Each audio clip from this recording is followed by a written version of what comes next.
شروع کرتا ہوں اللہ کے نام سے جو بڑا مہربان اور نہایت ہی رحم فرمانے والا ہے۔ حضرت ابراہیم علیہ السلام۔ حصہ اول۔ حضرت ابراہیم علیہ السلام اللہ کے جلیل القدر اور مقرب ترین پیغمبروں میں سے ایک ہے، جنہیں خلیل اللہ یعنی اللہ کے دوست کے خطاب سے نوازا گیا۔ حضرت نوح علیہ السلام کے بعد آپ علیہ السلام وہ پہلے نبی ہیں جنہیں اللہ نے توحید کی دعوت پھیلانے کے لیے مبعوث فرمایا۔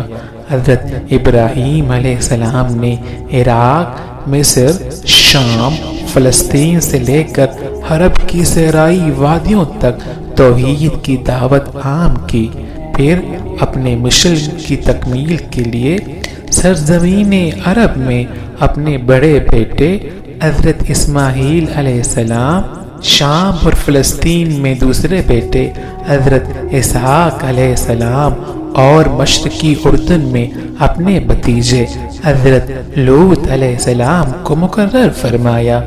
اللہ تعالیٰ نے قرآن کریم میں 69 مقامات پر حضرت ابراہیم علیہ السلام کا ذکر کیا۔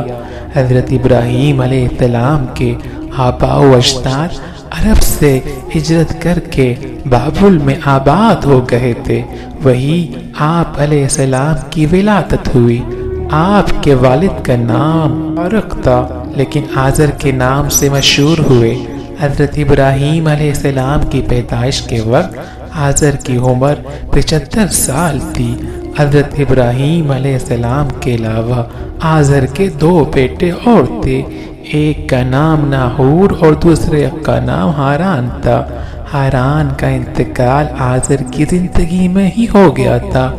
ہاران ایک بیٹا تھا جس کا نام لوط تھا۔ لوط نے باپ کے انتقال کے بعد اپنی زندگی کا بیشتر حصہ چچا حضرت ابراہیم علیہ السلام کے ساتھ گزارا، یہاں تک کہ اللہ رب العزت نے حضرت لوط علیہ السلام کو بھی نبوت سے سرفراز فرمایا۔ حضرت ابراہیم علیہ السلام کے والد آزر کا پیشہ بت تراشی اور بت فروشی تھا۔ بابل پر نمرود کی حکمرانی۔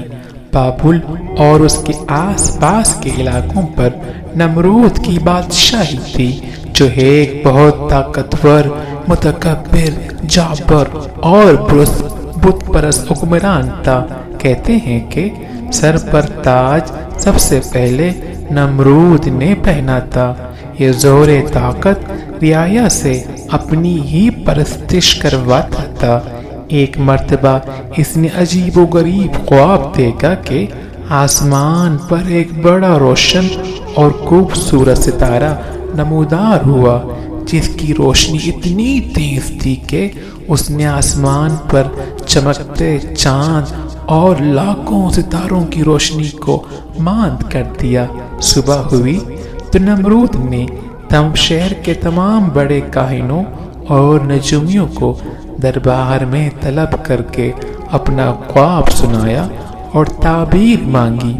نجومیوں نے تعبیر بتائی کہ اس شہر میں عنقریب ایک ایسا بچہ پیدا ہونے والا ہے جو عظیم بادشاہ کے زوال کا باعث بنے گا اور ہمارے خداؤں کے مقابلے میں ایک خدا اور اس کے دین کا پرچار کرے گا۔ نجومیوں کی اس خبر نے نمرود کو سخت پریشان کر دیا، چنانچہ اس نے فوری حکم جاری کیا کہ جو بھی بچہ پیدا ہو اسے فوری قتل کر دیا جائے۔ بادشاہ کے حکم پر عمل درآمد شروع کر دیا گیا اور بابل کی سرزمین میں نوزائیدہ بچوں کے خون سے سرخ ہو گئی۔ حضرت ابراہیم علیہ السلام کی ولادت۔ ابھی بادشاہ کے فرمان کو کچھ ہی وقت گزرا تھا کہ حضرت ابراہیم علیہ السلام کی ولادت کا وقت قریب آیا۔ حاضر اور ان کی بیوی کو اپنی اولاد کا خون کسی صورت قبول نہ تھا، لہذا دونوں نے چھپ کر پالنے کا فیصلہ کر لیا۔ اور بچے کی پیدائش سے پہلے ہی بابل کے پہاڑوں کے درمیان ایک غار تلاش کر لیا۔ حضرت ابراہیم علیہ السلام کی والدہ نے اس غار میں بچے کو جنم دیا اور بچے کو اللہ کے سپرد کر کے گھر واپس آ گئی۔ والدہ باقاعدگی سے چھپتے چھپاتے غار میں جاتی اور بچے کو دودھ پلا کر واپس آ جاتی۔ کچھ ہی عرصے بعد آپ بڑے ہو گئے تو والدین گھر لے آئے۔ حضرت ابراہیم علیہ السلام کو اللہ تعالیٰ نے بچپن ہی سے صراط مستقیم پر رکھا تھا اور اپنا رسول منتخب کر لیا تھا۔ قرآن کریم میں ارشاد باری تعالیٰ ہے، اور ہم نے ابراہیم کو پہلے سے ہدایت دی تھی اور ہم ان کے حال سے واقف تھے۔ سورۃ الانبیاء آیات 51۔ حضرت ابراہیم علیہ السلام نے والد کو بت تراشتے اور ان کو پوچھتے دیکھا تو ان سے سوال کیا، یہ کیا ہیں؟ والد نے کہا، یہ ہمارے خدا ہیں۔ حضرت ابراہیم علیہ السلام نے تعجب سے کہا، یہ کیسے خدا ہیں کہ جن کو آپ پتھروں کے ٹکڑوں سے تراش رہے ہیں؟ ایک دن والد نے انہیں ایک ٹوکرے میں بہت سے بت رکھ کر دیے کہ انہیں بازار جا کر بیچ آؤ۔